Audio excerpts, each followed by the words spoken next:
Hello, Telesur English presents a new episode of China Now, a Wave Media's production that showcases the culture, technology and politics of the Asian giant. In this first segment, China Currents dives into the top stories of the week, like the closure of the 9th Asian Winter Games and how Egypt is entrusting its skies to China. Let's take a look.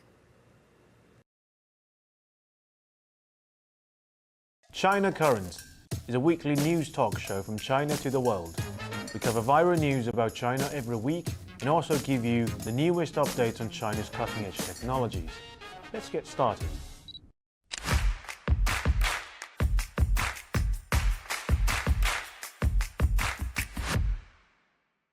Welcome to China Currents, your weekly news report on the latest developments in China. I'm Chris, and in this episode, Egypt entrusted its skies to China. China's most powerful tech giant bets on DeepSeek. The 9th Asian Winter Games closes after historic achievements in China. First, let's fly to Cairo.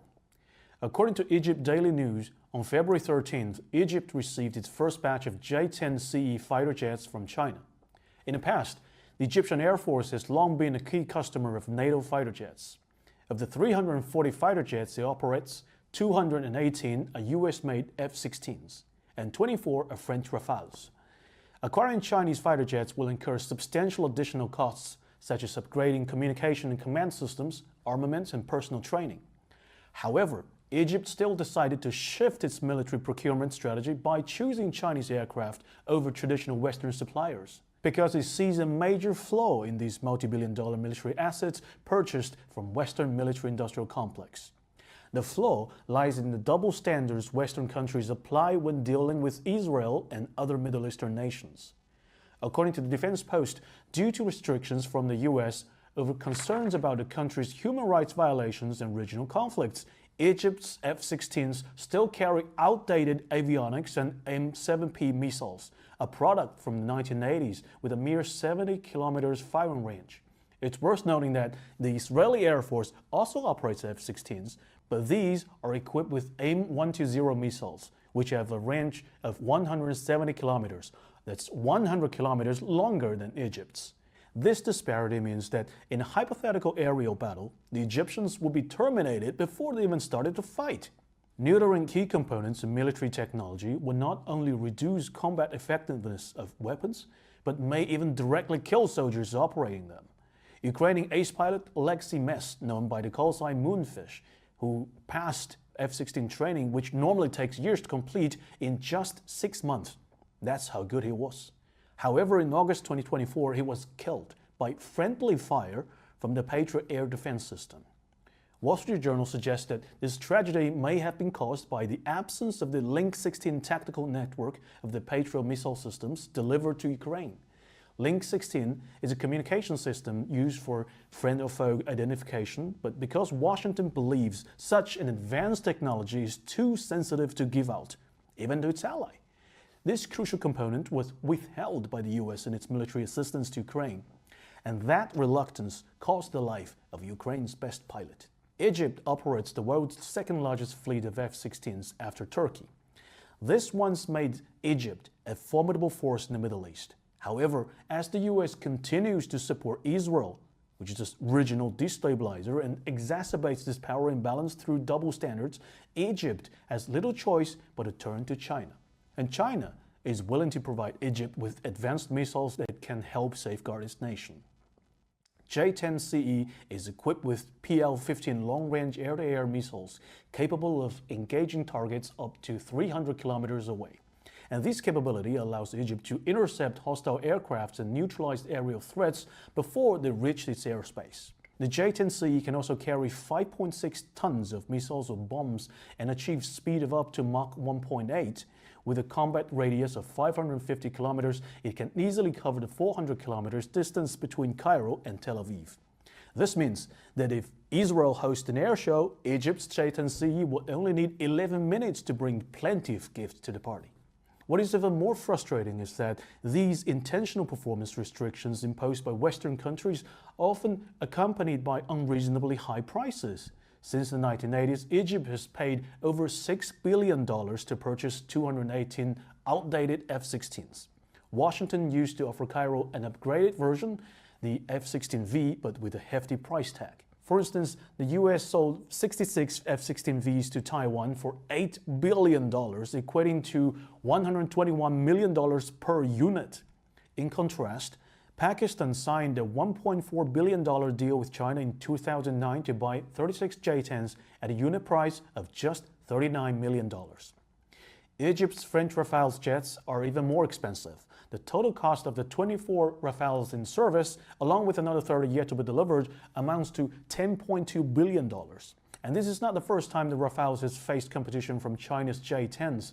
Apart from Egypt, India is another significant customer of these jets, and the main imaginary enemy is Pakistan's J-10s. Amin Mukherjee, an assistant professor in the Security Studies program at the National Institute of Advanced Studies in India, argues that the J-10s are not comparable to the Rafales, particularly due to Rafale's superior Meteor missile, which is a strong data link.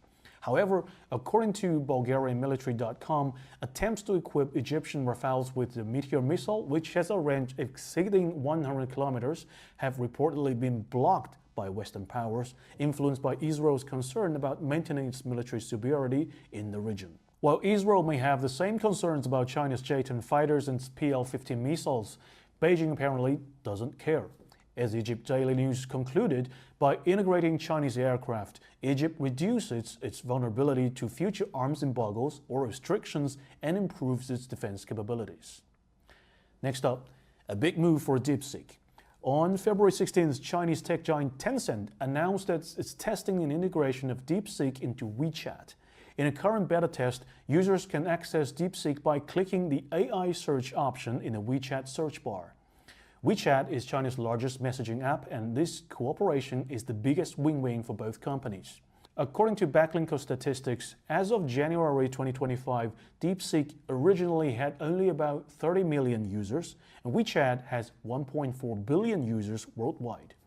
The cooperation with WeChat means that DeepSeek's user base has skyrocketed 46 times overnight. For an open-source AI, this is crucial. On the one hand, every real human user can help AI optimize its own algorithm and better understand people's real needs. According to a Tencent representative, one can use the full version of the DeepSeek R1 model for free, offering a more diverse search experience. A leaked screenshot suggests that the AI can generate intelligent article summaries and provide personalized recommendations. The daily needs of 1 billion Chinese netizens will transform DeepSeek into an AI that can better serve the people. On the other hand, since DeepSeek challenged the US AI hegemony, cyber attacks against it have never stopped, resulting in users' requests often being unable to be processed due to busy servers. Tencent servers handle more than 1 billion Chinese netizens' chat, video calls, and mobile payments every day. Its server area and professional security team, which have been built for many years, are enough to provide DeepSeek with an environment immune to malicious attacks in the WeChat app. On February 14th, UBS Group released a report suggesting Tencent could be undervalued due to its AI potential. The bank included Tencent on its key recommendations list for the Asia-Pacific region, giving it a buy rating with a target price of 593 Hong Kong dollars. Moving on February 14th, the 9th Asian Winter Games concluded in Harbin, China. This year's game is the largest in history, attracting a record of 1,275 athletes from 34 countries and regions to compete. China sent a record-breaking delegation of 170 athletes, participating in 70 events, the most the country has ever fielded at Asian Winter Games. Among them, the oldest competitor is the 40-year-old curler Xu Xiaoming, while the youngest is the 16-year-old freestyle skier Chen Xuezheng.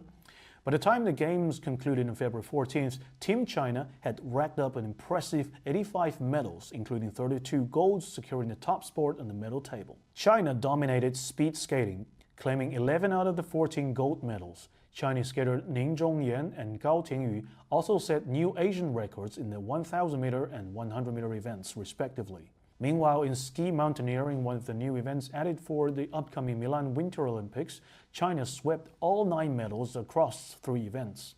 But it's not just Team China making waves in winter sports. Public enthusiasm for skiing and snowboarding has surged in recent years. The 2023 to 24 winter season saw 23 million ski trips made across the country, a 16% increase from the previous year. China is now home to 719 operational ski resorts. That's the most in any country on the planet. In fact, 6 out of the 10 largest indoor ski facilities of the world are in China, in cities like Shanghai, Harbin, Guangzhou, and Chengdu. And that's all for today. Thank you for watching this episode of China Currents. If you have any thoughts and comments, please reach us at email address below. We look forward to hearing from you, and see you next time.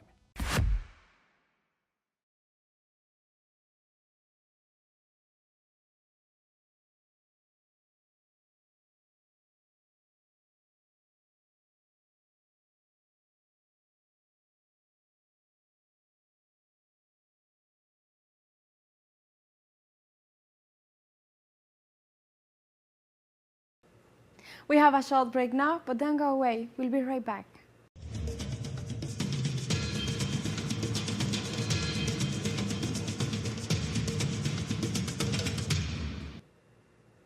Welcome back to China Now.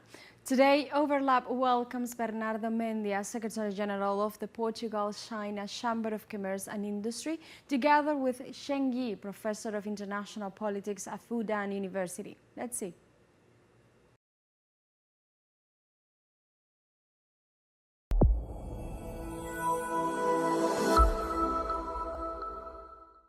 Hello, Professor Chen. Thank you very much for this opportunity. It is an honor for me to have this opportunity to dialogue with you and discuss some of the important topics for the relationship between Portugal, the European Union, and China.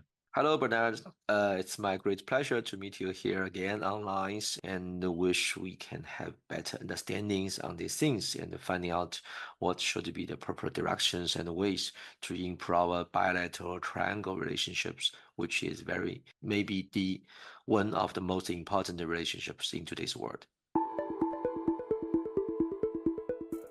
My feeling is positive because I think it's difficult to be worse than it was before. So it's a new start, it's a new beginning, it's a new opportunity. I think we should take it from there because everything is starting from zero. We know that both President Trump and President Xi Jinping already talked on the phone. We know that the vice from China is also attending the ceremony today.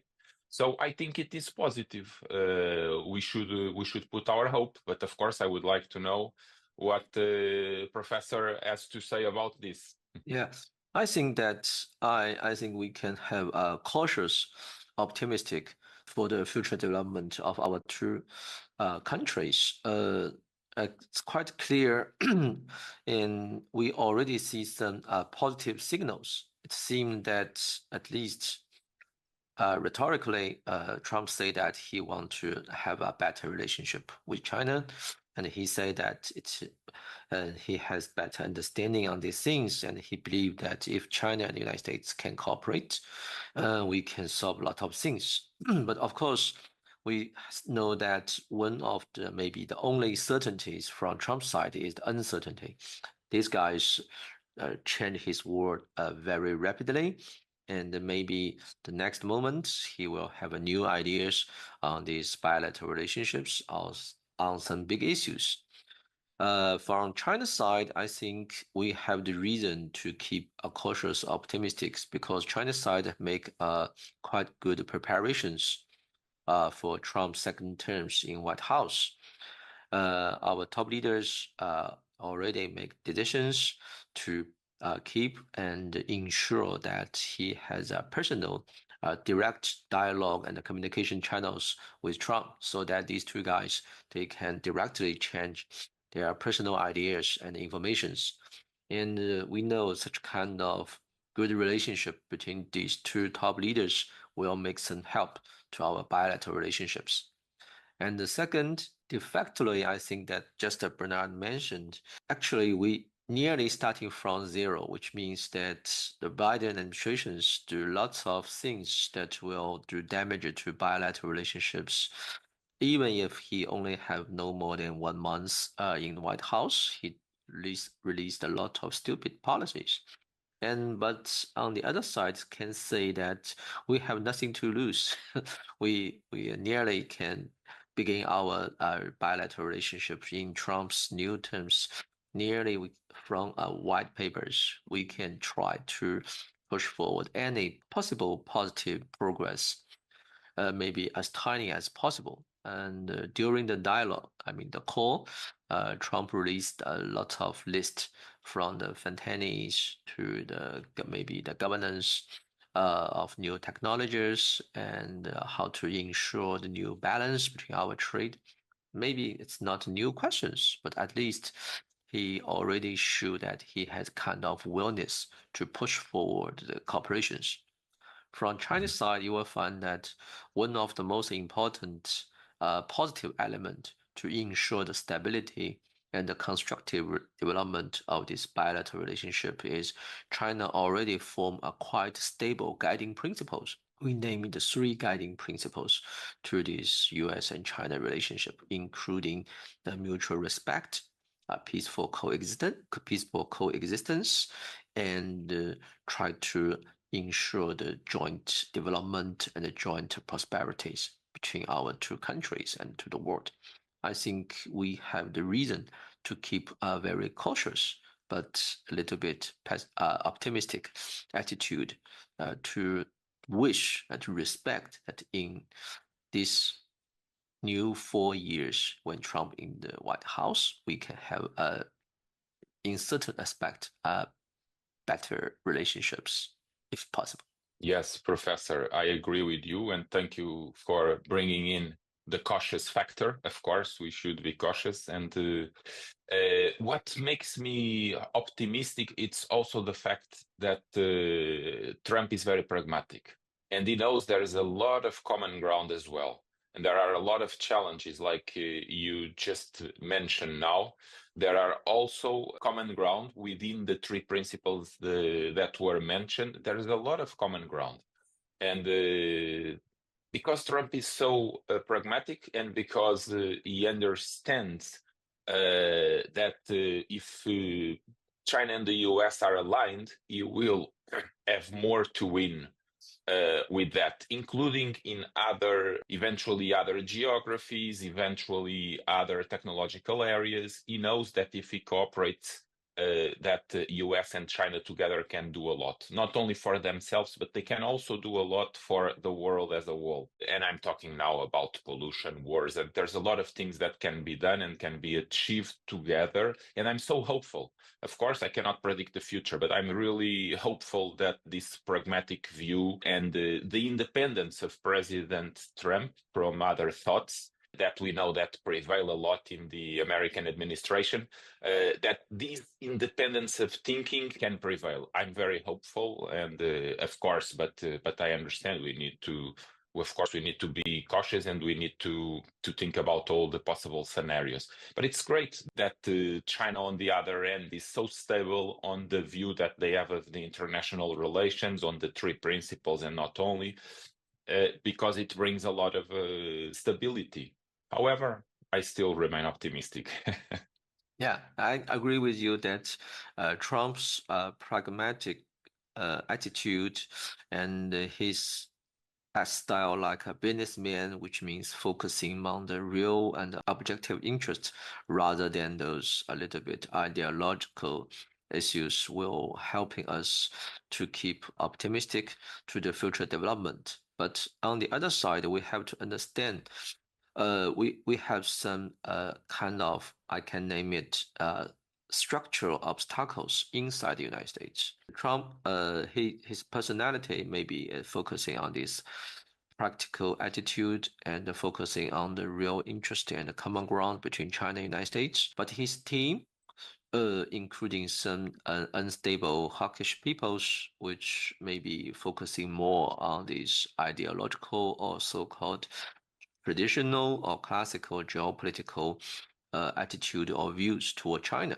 which will treat China more as a kind of so-called adversaries or those challengers to U.S. hegemonies rather than practical peer-to-peer cooperation strategic partners.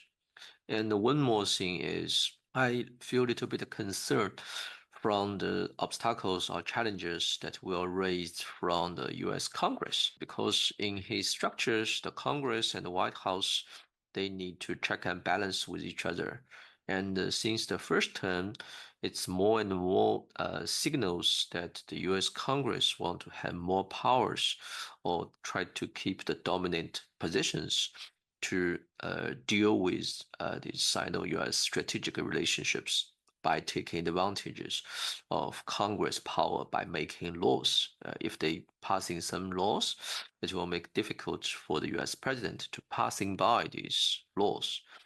While at the same time, so I don't think that though Trump has more influentials and had more personal powers comparing to the first terms inside the GOP, I mean the Republican Party itself. But there are some politicians, including even the Congress spokesman Johnson and the senators represented by Tom Cotton, these guys, they have quite different attitude and views on China issues comparing to Trump.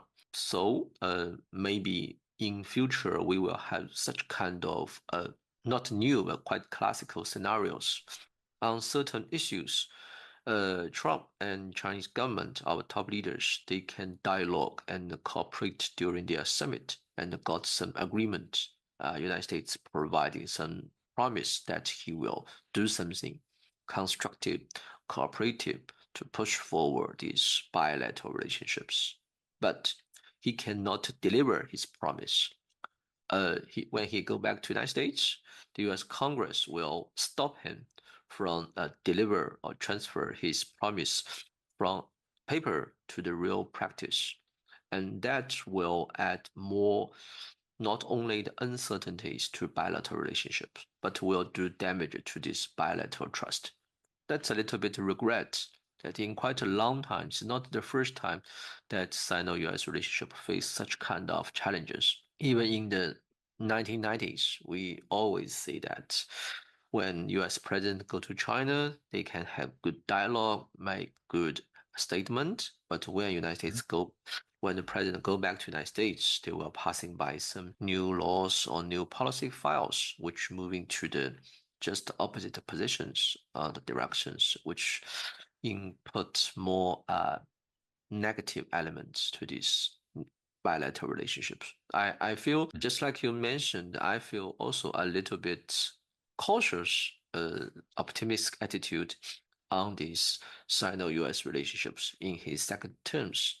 But just wait and see. Wish we can got more better signals, more better real actions in these relations in the future times. Yes, and we've just had one signal that comes on the right direction with the TikTok announcement that they will issue an executive order to go back in this decision that was effective yesterday. So I think that's a positive one. And then going back to what you say, yes, I agree. There are many obstacles, but then again, also important to remind that the personality of the leaders in each circumstance are very, very important. Their own thought, to eventually to fight and change what is pure ideology, because it's not something that comes out of the rational. It's something that comes out of deep-seated emotions that do not have an adherence to the reality and to the interest of the United States, actually, or Europe, if we go to Europe and talk about Europe afterwards. And I think Trump has the conditions to do that. Just like, and I like to remind this case, because I always like to talk about this case, just like John F. Kennedy in 1963, when he made the peace speech, and he completely changed the relationship and the development of nuclear tests between in the whole world, but first with that speech between USA and Russia. And I believe that Trump has the potential to do something as powerful as this. And I'm very hopeful, of course, but I totally agree with you. Lots of challenges. And so I can only cross my fingers. Yeah, I also need to cross my fingers. About this TikTok, I can add you more information on these things. First, yes, you can say that when Trump say that he has some ideas to resolve these problems, and after nearly less than 1 day shutdown, the TikTok reopen in the United States is kind of good positive signals on one side. But on the other side, TikTok is also a very classic case because first, Trump is the first guy who raised this threat that otherwise you will sold it out or I will ban you in the United States when he in first term in the White House. Of course, nowadays he has different ideas. He find that definitely TikTok is a good tools for him, and also you can say it's a good tools for the GOP to become more influential inside U.S. young generations.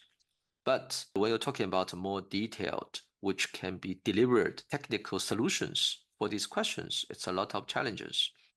Actually, if you read what TikTok already done in the United States, try to fulfill the requirement raised by United States, they already fit for the so-called capital structures of the companies. Actually, there's more than 50% of capital structure come from United States, not from China. But of course, the real challenge is based on the governance structures. Red line of the TikTok is quite clear. It will never be sold, which means it will never lose its control of these companies. It will be mission impossible, which did not quite complicated to understand because according to the basic commercial rules, the founding fathers of these companies, definitely it's his own right properties. You cannot just label him with so-called national threat and coercive him to sold it out to other peoples. That's not the proper way to doing business. But whether US can go back to these common ground or common sense based business problem or principles to solve these issues. Another more tougher challenges come from the US politics because the law which providing a law basement inside the United States to ask either TikTok will be sold out or banned inside the United States already being passed. It become a law. The Trump did not have the power to suspend this law or to just cancel it.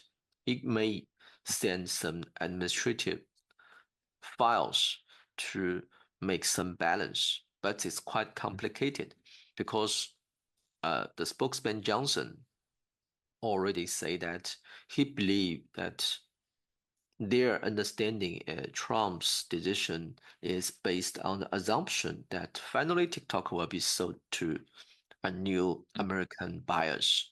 And in that preconditions, maybe they could allow these companies to have more times to deal with this purchasement. But that's not the ideas come from the TikTok.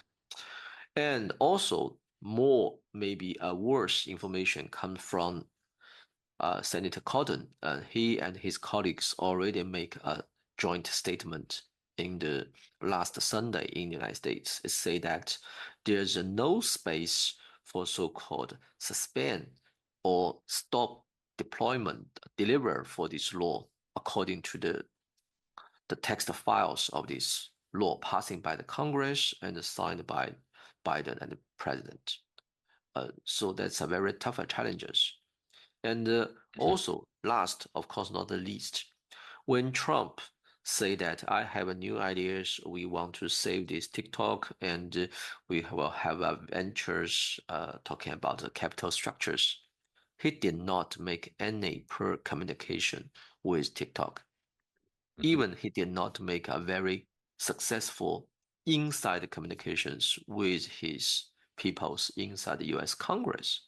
So we still need to wait and see. But I agree with you that this TikTok can be a very good starting point or starting case to find out whether this guy has enough capacities and the willingness to input more constructive elements in this Sino and US relationship in his new terms. And we just continue, we'll keep observing the latest development of this case. Very well. Yes, I agree. That I agree particularly with the fact that this case can be very relevant to understand what is effective power to manage the Congress and all the complexities of the decision-making process in the US. We worry about that because tariffs and protectionism are terrible for the well-being of people in general. So hopefully there will be now a new assessment. We're not in the electoral period anymore. Now is becoming effective is power. So let's see what is going to do. Now, this has been very useful because it has shown to the local European leaders that they should manage the relationship they have with the rest of the world and not be so dependent of one country. This is about what has been claimed before in the relationship between Europe and China, actually, to manage the risk. The risking is a basic management tool. It's managing risk. You call it the risking to put a negative factor in the word, but it's actually managing the risk. You should be neutral in your economic relationship, and you should have a good relationship with all sides because as we can see, things keep changing, and the circumstances are different every 4 or 5 years, sometimes even less than that. So we should manage the relationship. We should also consider and respect the past relationship when it's good and beneficial, especially, which is the case between Europe and China. So I think this was a wake-up call for the European leaders that they should manage more carefully the relationship, put aside the non-rational ideology, and bring aboard a more rational approach, which puts the interest of the people first. This is the most important. The politicians, they are the leaders. They have a very specific mandate, which is the well-being of the people. So if we have a good relationship with all countries, the US, China, and every country in the world, this can only bring us more benefit. It will bring us more space to talk, to discuss, and to make our interest be more easily achieved than if we keep talking about ideology or if we keep forgetting the interest of the people.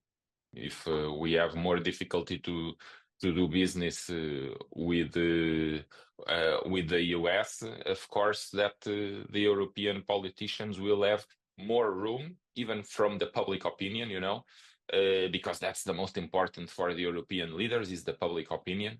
Then they will have more room to work more with China. Just recently, the US has issued some limitations to the trade of ships with some European countries, including Portugal. So you can imagine the feeling of the Portuguese people with this kind of measure is taken, by a friendly, supposedly it's a friendly country. We are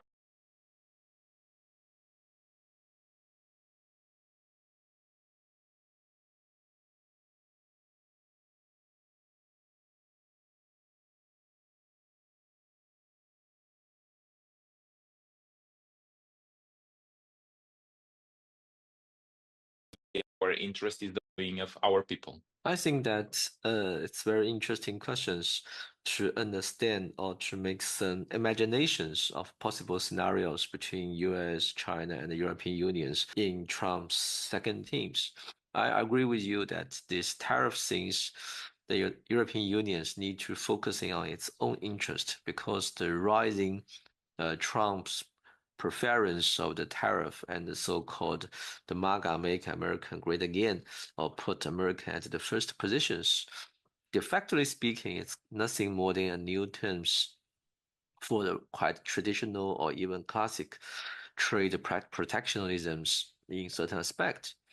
And we all know that such kind of practices will not solve the problems. But I think that will be the first challenges both China and the European unions will face in the second Trump's team. This guy, he just believes in himself, and it will be difficult for him to upgrade his knowledge systems about how to doing business, how to doing international relationships in the year 2025 or in the 21st centuries.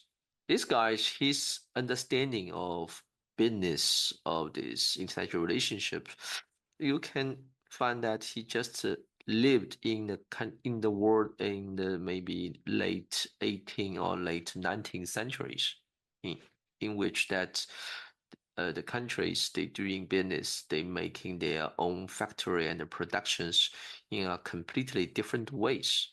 I think that will be a very tough challenges because it means we need to sometimes we'll feel that we need to input too much times to persuade these guys. But these guys, it may be mission impossible to persuade. You need to conflict with them in certain ways.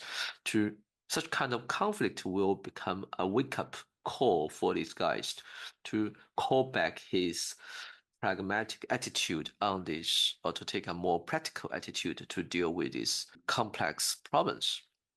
The first. And the second, I feel a little bit concerned about domestic political elements or structures inside the European Unions. I mean, all those member state of the EU, because from China's perspective, I highly agree with Bernard say that maybe the first priority of European countries, they need to put aside those irrational ideological elements aside to separate it with from the more practical, objective core interest of European countries so that we can deal this difference or problems in a practical ways. We can separate different things. Nowadays, I think that we can also keep cautious optimistic because we find some signals. Those big companies, they transfer their industry capacities from European unions to China so that they can continue their productions here. But on the other side, Bernardo, you said that you are in Brazil, that it will be difficult to find those positive improvement of Brazil's. They still also focusing too much on this.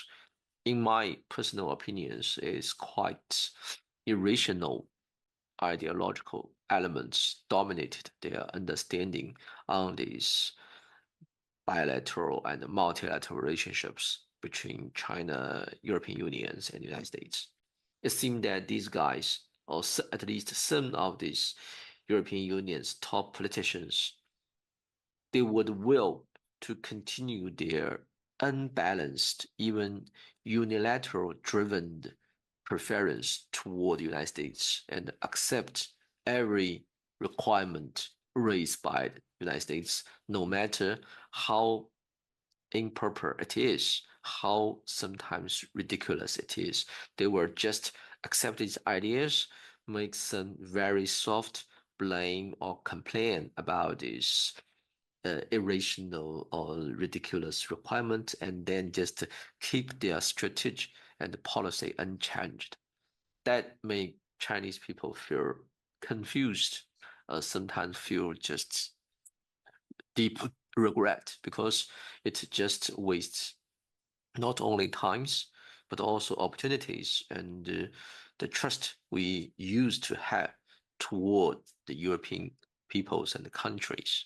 I think that should be a problems. Do you have any ideas how to solve these issues? And or can you help us to finding out more positive signals or elements from your inside the European unions or inside countries like Portuguese, so that we can become more confident to our future relationships?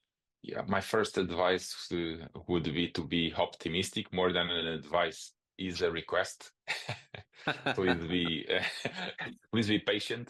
Then besides some parts of the politicians, not leaders, but politicians, it's very much ideological, as you say, and it's very good for the media.